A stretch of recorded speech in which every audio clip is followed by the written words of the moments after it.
सत्ययुग। सत्ययुग को 4 युगों में से पहला और सबसे पवित्र युग माना जाता है।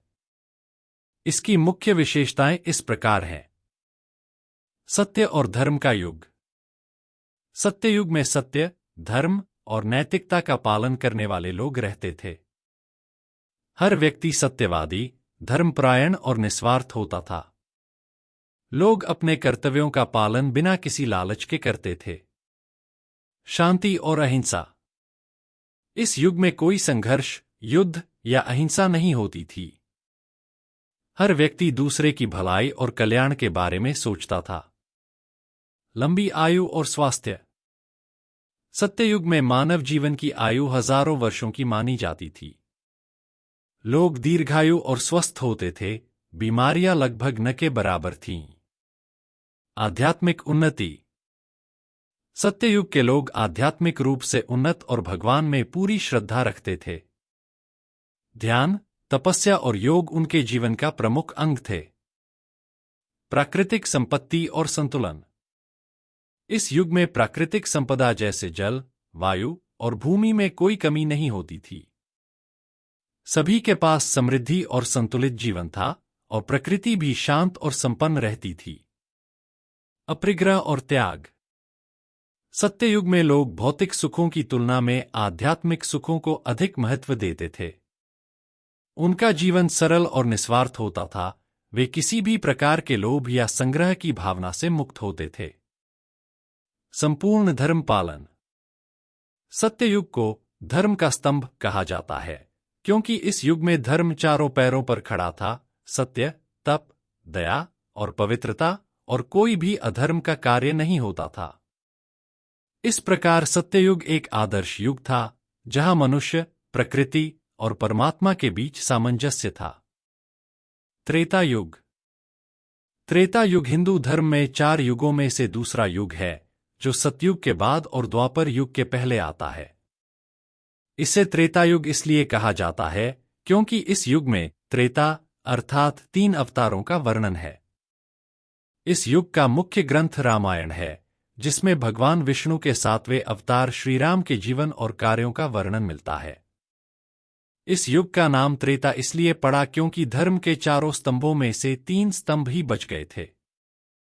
सत्य, दया और तप का पालन हो रहा था, जबकि चौथा स्तंभ अहिंसा या ब्रह्मचर्य कमजोर हो गया था।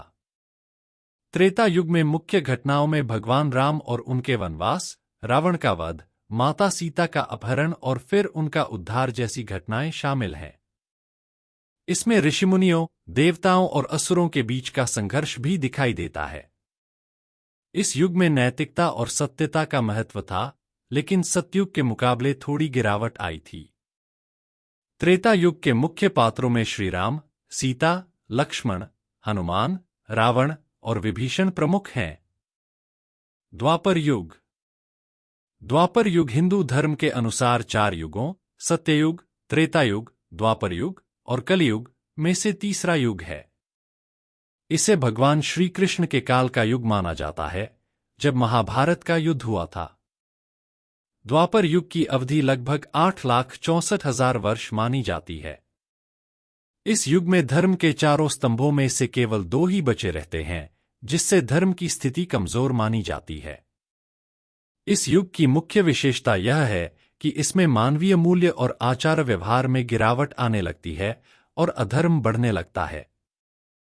सत्ययुग और त्रेता युग की तुलना में द्वापर युग में लोगों की नैतिकता और ईमानदारी कम हो जाती है और समाज में हिंसा और अन्याय का प्रचलन बढ़ने लगता है। इस युग में भगवान विष्णु ने श्री कृष्ण के रूप में अवतार लिया और धर्म की पुनः स्थापना के लिए महाभारत के युद्ध के माध्यम से अधर्म का नाश किया। कलियुग। द्वापर युग के बाद कलियुग आता है, जिसे वर्तमान युग माना जाता है। कलियुग हिंदू धर्म के अनुसार 4 युगों में से चौथा और अंतिम युग है, जो द्वापर युग के बाद आता है। इसे अधर्म और अज्ञान का युग माना जाता है। इस युग की अवधि लगभग 4,32,000 वर्ष मानी जाती है। मान्यता है कि यह युग हमारे वर्तमान समय का युग है, जिसमें सत्य, धर्म और नैतिकता का पतन होता रहता है। कलियुग की विशेषताओं में लोभ, क्रोध, मोह और अधर्म का प्रबल होना है। इसके प्रभाव से मनुष्य के चरित्र और समाज में नैतिकता कम होती है और असत्य, पाखंड और अनैतिकता का बोलबाला रहता है। लोग धर्म और ईश्वर से दूर हो जाते हैं और भौतिक सुखों की ओर अधिक आकर्षित होते हैं। धर्म के 4 स्तंभों में से केवल एक स्तंभ सत्य ही बचा रहता है, लेकिन जैसे जैसे कलयुग आगे बढ़ता है, यह भी कमजोर होता जाता है। यह माना जाता है कि कलयुग के अंत में भगवान विष्णु का 10वां अवतार कल्कि के रूप में होगा, जो अधर्म का नाश कर एक नए युग की शुरुआत करेंगे।